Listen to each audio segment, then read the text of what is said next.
Una sa tamang balita, una sa tamang serbisyo. DZRH.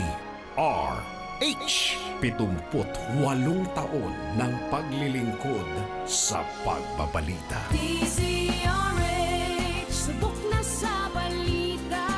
DZRH, haligi ng katotohanan. DZRH, makabagong bayanihan, serbisyong tapat sa iyo.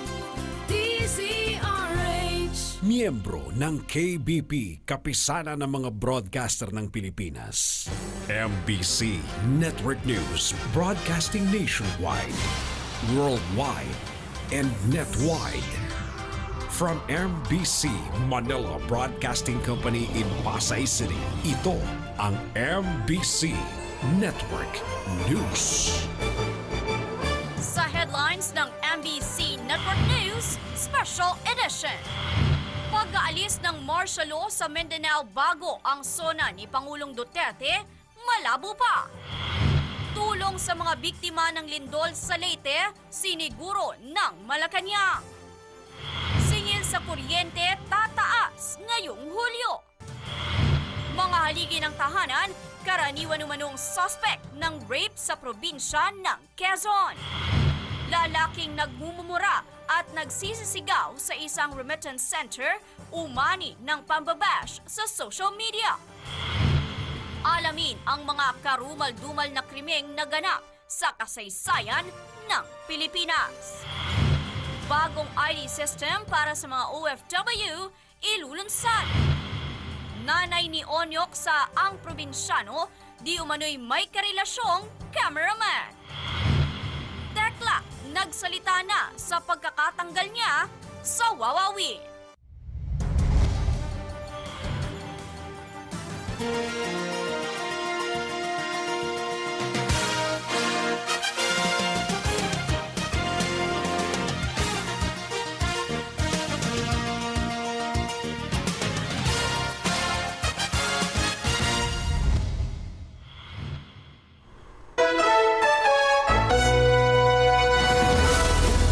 Magandang araw Pilipinas, narito na ang mga balitang nakalap ngayong Sabado dahil ang mga balita ay hindi namimili ng oras at araw. Dahil bawat minuto ay mahalaga, aming ibibigay ang mga maiinit na kaganapan dito sa Pilipinas at sa buong mundo. Live kaming mapapanood sa DZRHnews.com, nationwide, worldwide, and netwide. Ito ang MBC Network News Special Edition.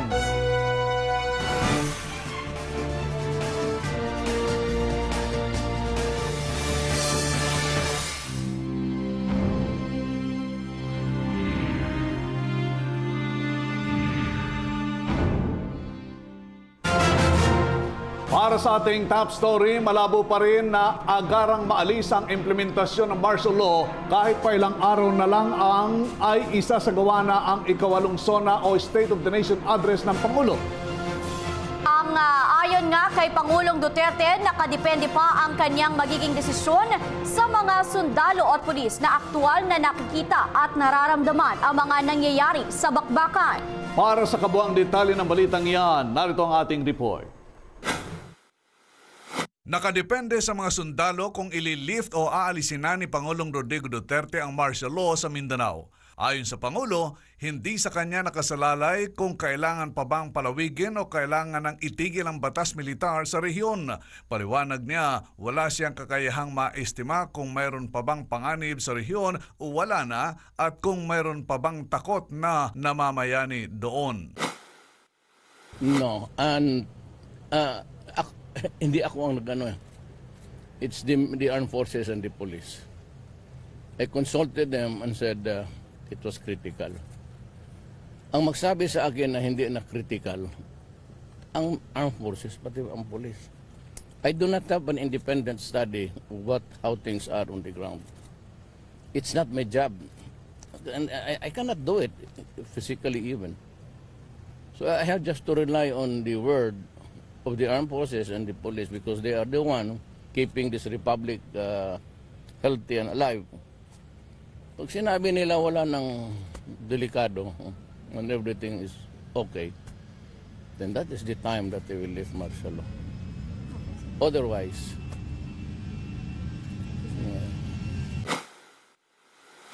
Sa ngayon, nananatili pa rin umiiral ang martial law sa Mindanao at malabo pa umano itong mapatigil bago ang SONA ayon mismo sa Pangulo.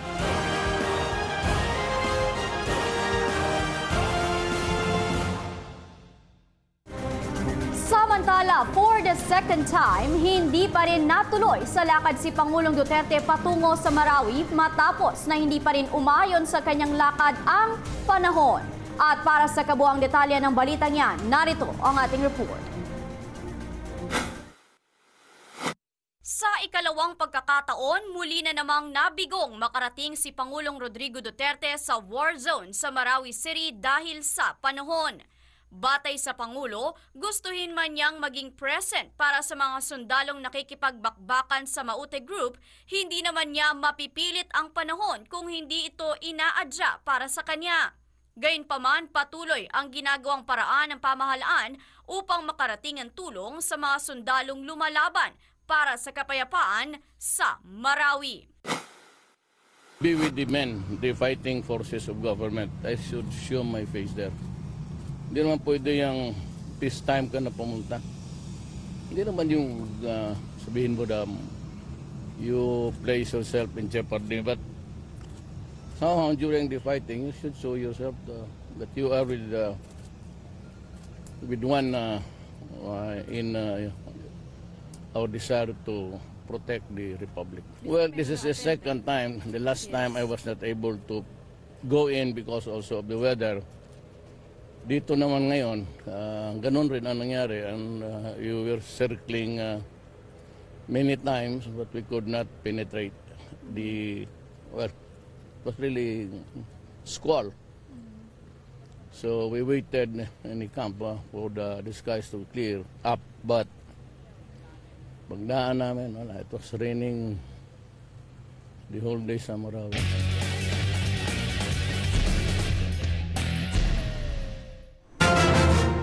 Sa iba pang balita, matapos ang 6.5 magnitude na lindol na tumama sa Haro, Leyte, tiniyak na Malacanang na makakarating sa mga biktima ng lindol ang tulong na kanilang kakailanganin para sa kanilang pagbangon. Ano-ano ba ang ahensya ang nakatagdang tumulong sa pamahalaan upang maisakatuparan ito? Alamin sa ating report.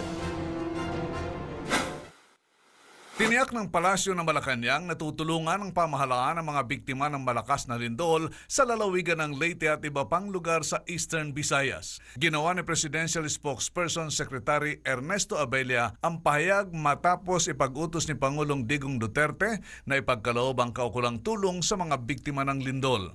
Sinabi ni Abella na gagawin ng maaahensya ng pamahalaan ang lahat ng paraan upang muling ibalik sa normal ang pamumuhay ng mga residente sa Hilagang Kabisayaan.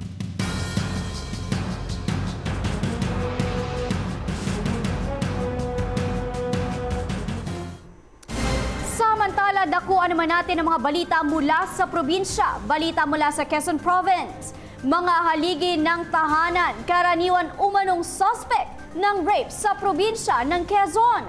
Narito, ibabalita yan sa atin ni RH33, Benji Antioquia. Halos araw-araw may napapatala sa iba't ibang himpilan ng pulisya sa mga kasong rape case kung saan tumaas ang bilang at kadalasan mga ama ang suspek sa panggagahasa sa magkakahiwalay na bayan sa lalawigan ng Quezon. Kahapon, isang 17 anyos na dalagita ang walang awang ginahasa ng sariling ama sa bayan ng Atimunan, Quezon. Batay sa sinumpahan ng salaysay ng 17 anyos na dalagita, natutulog umano siya sa loob ng kanyang kwarto nang pasukin siya ng kanyang tatay at biglang pinaghalikan sa masilang bahagi ng katawan at pwersahan na kinuha ang pagkababae habang nakatutok ang baril ng caliber 45 pistol. Ang ama ng biktima ay 49 anyos at naglakas loob naman ang biktima na nagpunta sa himpilan ng pulisya upang ipagsumbong ang kanyang ama sa kasong pangahalay sa sariling anak. Samantala, kamakalawa isang 19 anyos naman ang ginahasa din ng sariling ama sa loob ng 2 taon at huling ginahasa ng ama noong July 3, 2017 Sa ngayon, ang dalawang suspek na parehong ama sa panggagahasa sa sariling anak ay nakahanda ng arestuhin pagkalabas ng warrant of arrest sa Atimunan at Gumaca, Quezon. Update mula dito sa lalawigan ng Quezon, 8-2 si Benjan Chokya ng RH33 naglilingkod sa pagbabalik.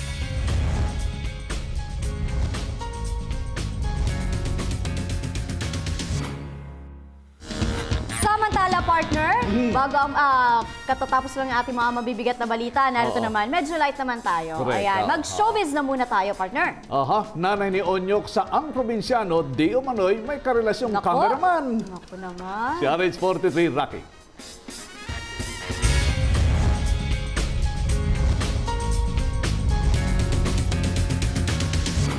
Inireklamo ng lolo ng young actor na si Onyok ang nanay nito na nakilalang si Mean. Ayon sa lolo ng young actor na nakilalang si Jose Pineda Sr., isang seaman ang ama ni Onyok at dumating ito noong July na nakaraang taon, ngunit isang beses lamang umano nakita ng kanyang anak ang kanyang apo at noong sumundo lamang ang mga ito sa airport at pagkatapos noon ay itinago na si Onyok ng kanyang nanay. Sinabi pa ng lolo ng young actor na pagkatapos sumundo ay nagmamadaling umuwi ng kondo si Onyok at ang nanay nito dahil umuwi umano ang mga ito sa condo unit na ibinigay ni Coco sa bata sa harap lamang ng ABS-CBN habang ang tatay umano ni Onyok ay umuwi muna sa kanila. Kinabukasan umano ay tumawag sa kanila ang kapatid ng nanay ni Onyok at sinabi na nasa condo ang boyfriend nito na isa umanong cameraman at nang punta nila ay hindi sila nito pinapasok. Dahil dito kung kaya't naghintay umano sila sa lobby ng kondo ng magdamagan kung saan nalaman na lamang nila mula sa kapatid ng nanay ni Onyok na dinaanan na sila ng boyfriend nito na hindi nila kilala bandang 3:00 ng madaling araw.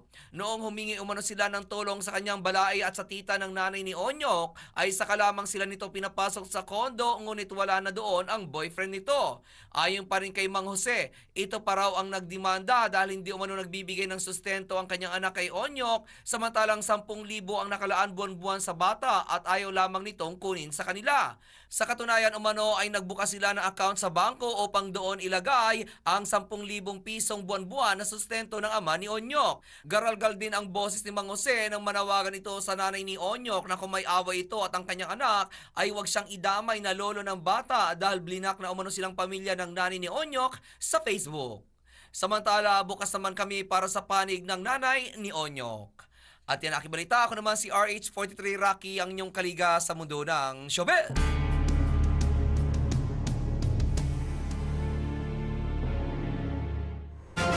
Sa iba pang balita, hinahanap ngayon ang isa pa sa hinihinalang suspect sa naganap na malagim na massacre sa San Jose del Monte, Bulacan.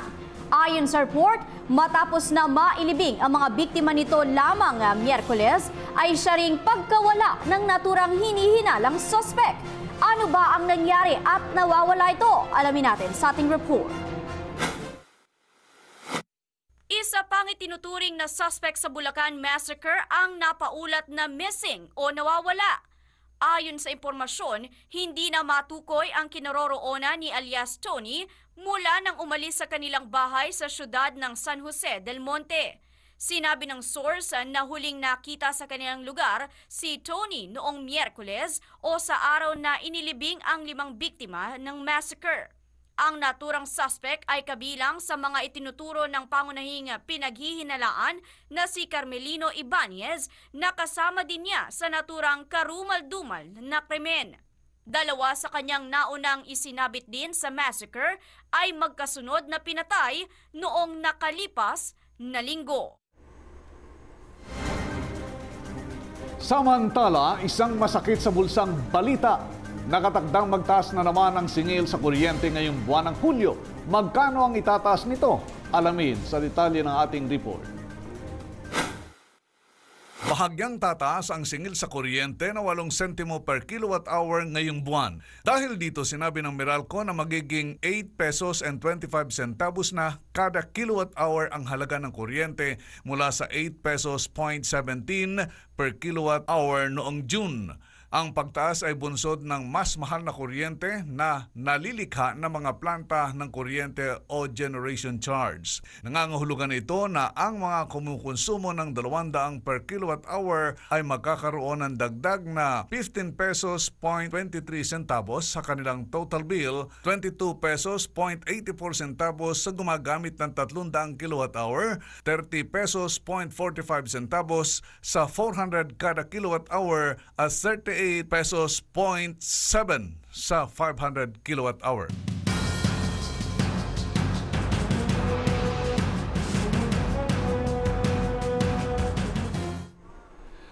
Dakuan pa natin isa pang balita mula sa probinsya. Balita mula sa Iloilo, 13 estudyante sa isang eskwelahan naglaslas ng kani-kanilang pulso. Narito, ibabalita sa atin ni Aris 39 Amy Grace Bravo.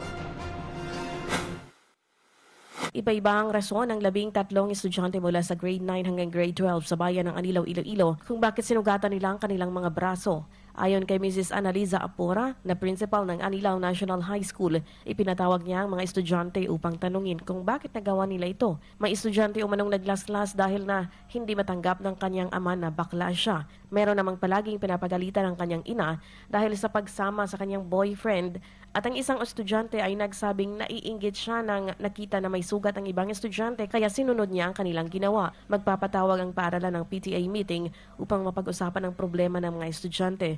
Tutulong rin ang local government unit ng Anilaw at maghahanap ng expert katulad ng psychiatrist upang makatulong rin sa mga estudyante. Ayon naman kay Senior Inspector Ronald Paclibar, hepe ng Anilaw Police Station, posibleng initiation sa gang o grupo ang ginawa ng mga estudyante kahit pa na sinabi ng mga ito na wala silang grupo. Hindi naman malalim ang sugat ng mga estudyante sa kanilang kaliwang braso. Ang mga involved ay isang lalaki at 7 babae mula sa grade 9, 2 babae sa grade 10, 2 babae sa grade 11, at 1 babae sa grade 12. Mula dito sa Iloilo, RH39 ng DZRH News ay ni Grace Bravo, naglilingkod sa pagbabalita.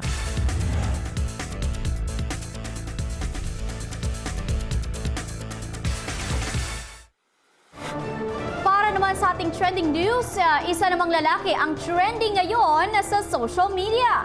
Paano ba naman kasi nagmumura lang naman at nagsisisigaw ito sa isang remittance center? Ano ba ang nag-trigger sa lalaking ito para magwala sa naturang establishmento? Narito, panoorin ang ating report.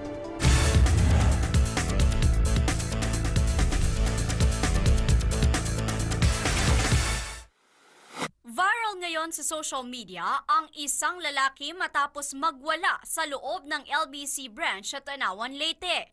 Sa kuha ng isang Chris Bulacan, makikitang nagwawala ang lalaki na kinilalang si Mard D. Gutierrez dahil sa ipinagpipilitan nitong tanggapin ng attendant ng naturang branch ang tanging hawak nitong ID na ayon naman sa attendant ay paso na o luma na. Tingnan mo nga kasi. Hindi nga eh. Ako nga eh. Enter mo. Hindi nga po namin. Enter mo.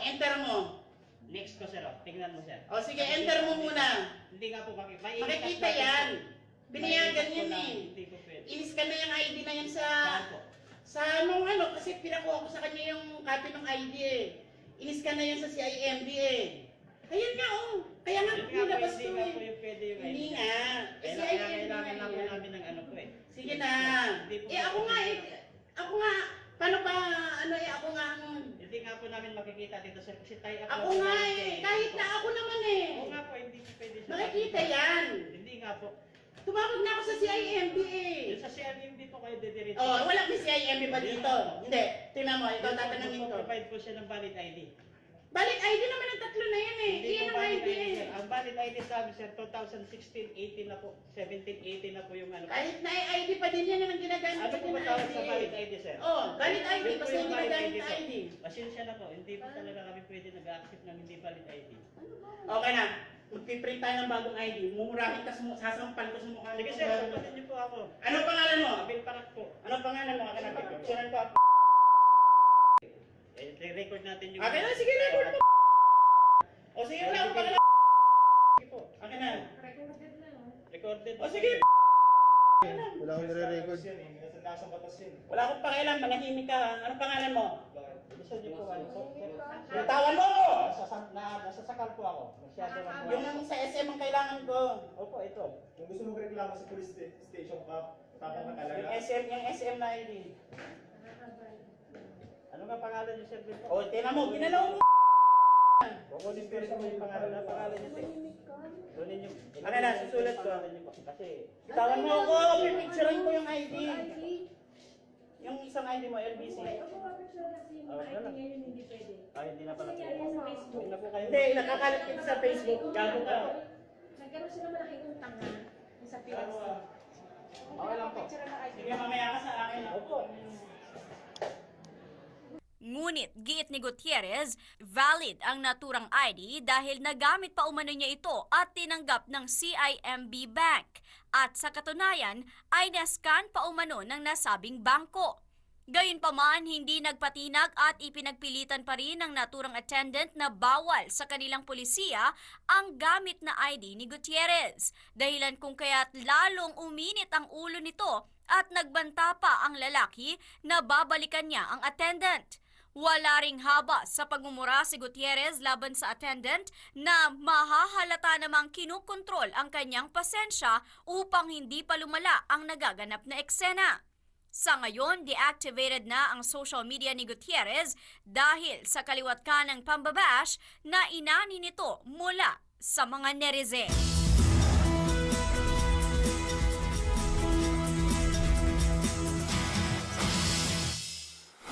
At para sa ating Alam Ba News partner, matapos ang nangyaring massacre sa Bulacan, balikan natin ang ilan pang mga karumalduman na krimen na naitala sa ating kasaysayan. Sino-sino nga ba ang mga naging sangkot dito? Ano-ano ang mga naging motibo ng mga krimen na ito? At may tuturing na nga bang case closed ang mga ito o kabilang na lamang sa mga nilimot ng kasaysayan? Alamin natin ang lahat ng iyan sa Alam Ba News Report ni RH number 49, Rita Salonga. May umami na di umano sa karumaldumal na massacre sa 5 magkakapamilya sa may San Jose del Monte, Bulacan. Ipinresenta sa media noong nakarang Huwebes si Carmelino Ibanez, ang suspect di umano na umami na ginahasa at walang habas na pinagsasaksak ang isang ginang, ang kanyang 2 anak at ang lola ng mga ito. Sa naging panayam ng DCRH kay Dexter Carlos, ang asawa at ama ng mga biktima, unang kita pa lamang daw niya sa suspect habang ini-interview ito ng pulis bilang isa sa mga persons of interest ay kumulo na daw ang kanyang dugo. Base naman sa naging salaysay ng Philippine National Police Region 3, nag-breakdown di umano ang suspect nang pinakiusapan siya mismo ng kanyang sariling ina at kapatid na umamin na sa kanyang nalalaman tungkol sa nasabing massacre. Doon na daw umamin si Ibanez at sinabi sa kanyang pagkakaalala, mag-isa niyang ginawa ang krimen. Lango rin daw siya sa alak at high rin siya sa illegal na droga. Sa ngayon, hawak na ng pulis ang 2 pang persons of interest, ang nakasamang mag-inuman ni Ibanez bago naganap ang nasabing krimen. Hindi na tayo bago sa mga ganitong krimen. Ang namayapang Laura Visconde na ilang taon ring naghintay ng katarungan para sa pagpaslang sa mag-iinan nitong sina Estrelita, Carmela at Jennifer. Una nang nahatulan ng parusang pagkakakulong ang mga suspect sa nasabing krimen na sina Hubert Webb, Antonio Lejano II, Hospicio Fernandez, Michael Gatchalian, Miguel Rodriguez, Peter Estrada, Joey Fillard at Artemio Ventura. Ngunit noong 2010, ni-reverse ng Supreme Court ang naunang desisyon ng Court of Appeals at nakalaya ang grupo ni Webb. Ang Cabading Massacre kung saan pinatay ni Pablo Cabading ang kanyang unika iha at ang asawa nito bago ito nagbaril ng kanyang sarili. Ang Payumo Massacre noong 1995 kung saan pinagsasaksak rin ang mga biktima at ang natira lamang na buhay ay ang 11-year-old na anak na batang babae. Ang Baguio Massacre kung saan 3 menor de edad at ang yaya ng mga ito ay pinatay ng suspect na si Philip Tolentino Avino. Hanggang ngayon, naghihintay pa ng katarungan ang ilan sa mga biktima ng mga malalagim na massacre na ito. Para sa Alam Ba News, RH49 na Rita Salonga, naglilingkod sa pagbabalita.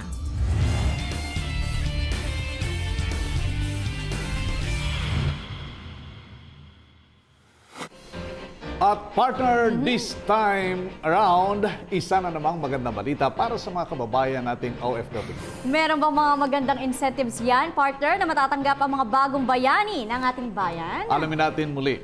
Heto, let's all watch this. Nakatakdang maglungsad ang gobyerno ng isang bagong ID system para sa mga Filipino Overseas Workers o OFW. Ayon kay Labor Secretary Bebot Bello III, ito'y bilang pamalit sa ginagamit na Overseas Employment Certificate o OEC para maka-avail ang mga ito ng serbisyo ng pamahalaan habang nasa bansa. Tinagurian ang ilalabas na ID bilang IDOLE o ID of the Department of Labor and Employment na ibibigay libre para sa mga bona fide OFW. Gate ni Bello, magiging malaking tulong ito upang hindi na magpapabalik-balik pa sa tanggapan ng POEA ang mga OFW tuwing uuwi ang mga ito sa Pilipinas. At yan ang ating good news! Para sa MBC Network News, ako naman si Sunny Casulia, naglilingkod sa pagbabalik.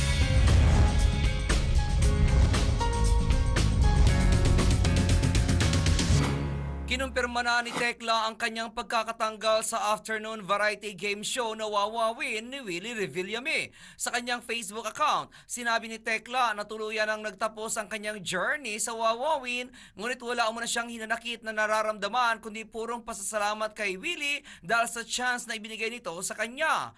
Anya, marami siyang natutunan sa kanyang naging stint sa Wawawin, lalo na at inilapit siya ng nasabing programa sa masa at tatanawin niya umano itong utang na loob. Sana rin umano ay patuloy na mahalin pa ng publiko ang Wawawin at God's will na rin daw siguro kung bakit siya nawala sa nasabing programa para sa panibagong yugto ng kanyang buhay. Hindi rin daw dapat malungkot ang mga tao sa kanyang pagkawala dahil hindi umano siya mapapagod na maghatid ng ngiti at saya dahil kung iaalis umano sa puso ang puot at galit ay pagpapalain ng Diyos. At yan aking balita. Ako naman si RH43 Rocky, ang inyong kaliga sa mundo ng showbiz.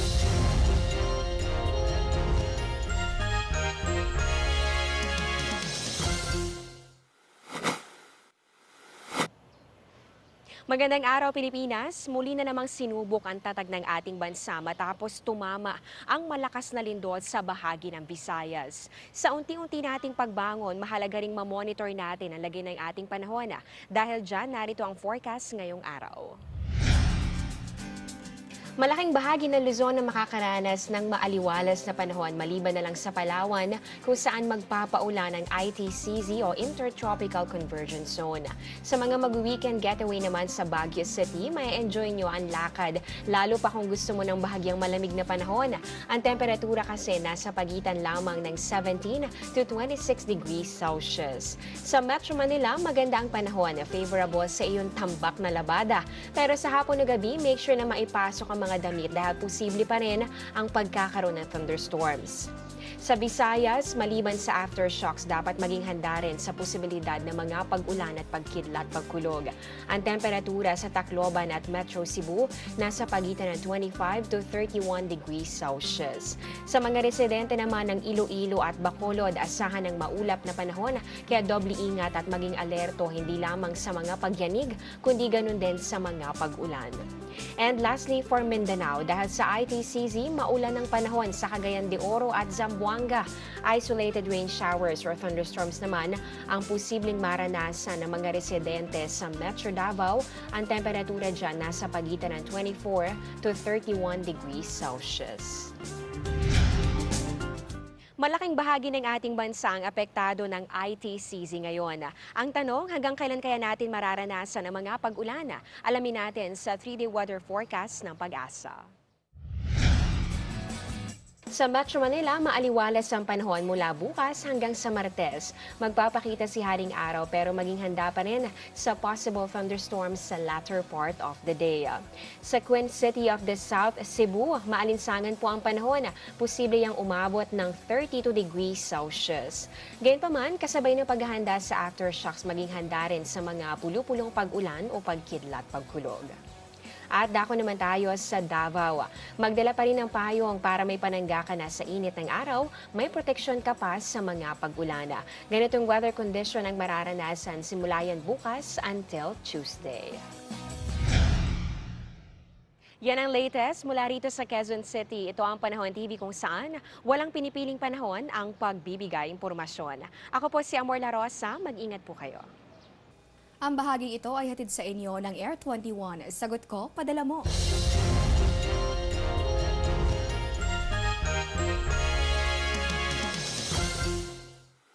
At yan ang kabuuan ng ating balitaan ngayong araw. Kami ang inyong lingkod sa pagbabalita. Ako si Sunny Casulia. At sa ngalan ni Rocky, ako naman si Bien Dacles. Sa Lunes, tuloy-tuloy ang ating balitaan. Dito lamang sa MBC Network News.